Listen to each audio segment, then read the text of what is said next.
Stay frosty, sniper. What's up, guys? Update 17.1 dropped today. Let's get right into the official changes.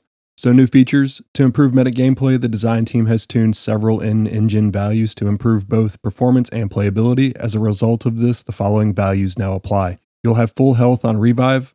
Medic bandage speed is now 2 seconds. This also applies to self-bandaging. Revive speed for all forces has been reduced to 2 seconds. The medic revive XP increased from 30 to 75, and being revived by a medic XP increased from 30 to 75. Patch 17.1 also introduces the medic call and response system, a two-way feature that allows down players to request a revive.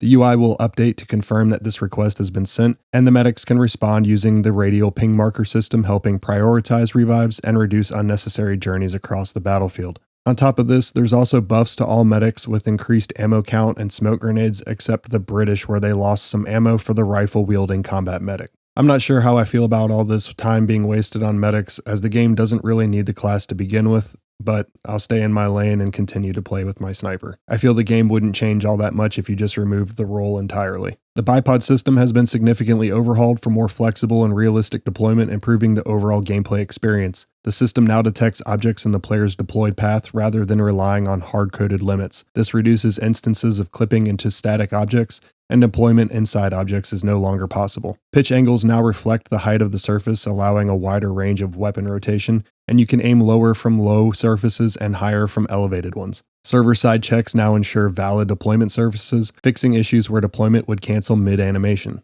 We now have Explore mode, which allows players to launch in a true offline environment without needing to connect online. In Explore mode, the player can explore every section of a map, play as any role, use any faction-appropriate vehicles, and use faction-appropriate artillery. However, you cannot gain XP here. There's been an update to the admin camera where you can now lock onto and snap to a player in which they can view first-person perspective. This should help admins locate aimbotting cheaters a little easier. Post-match VoIP is now available, so players can retain voice communications on the leadership and squad channels during the post-match transitions. This will allow you to live your Xbox Live days of shit-talking as the game ends. A small update for the engineers: they are now allowed to dismantle their own nodes, as well as the friendly commanders and officers. Now on to some map changes. Tobruk has added more bullet and shrapnel damage, giving the town area a more war-torn look. The town building interiors have added more debris as well to make it feel more lived in. Winter camo is now in effect for the vehicles in Foy and Kharkov, similar to Elsenborn Ridge, and the technical art team has begun addressing LOD-related issues raised by players,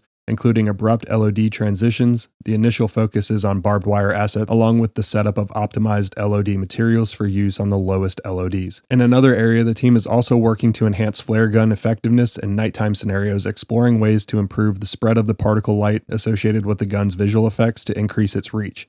Dynamic weather has been integrated into legacy maps Foy and Kharkov with dynamic snow, and Mortain with dynamic rain. Player concerns over excessive fog and difficulty with sightlines is addressed on Kharkov, St. Marie-du-Mont, Driel, Carentan, St. Mary-Glise, Utah Beach, and Stalingrad were found to be excessively foggy on the night maps. Hell Let Loose on PC platforms now uses DirectX 12 as its rendering API, offering performance gains during gameplay. The option to switch back to DirectX 11 will be made available in the video settings. New features have been added to the Archon for server owners in Update 17.1. The server owners will now have the ability to change the following parameters for their servers. I feel a lot of the servers are going to cap matches to 1 hour with this change. And as always, there is some new DLC skins with the US Ranger uniform and German ROA and Field Division uniforms. There's a pretty long list of quality of life changes that are pretty small and pertain to just individual maps. If you want to look at those, I'll include the link to the dev brief in the comments. That's all I've got for you guys today. I'll be getting on tonight to get some gameplay in on 17.1 as I haven't played in a while. Until the next video, I'll see you all on the battlefield. Stay frosty.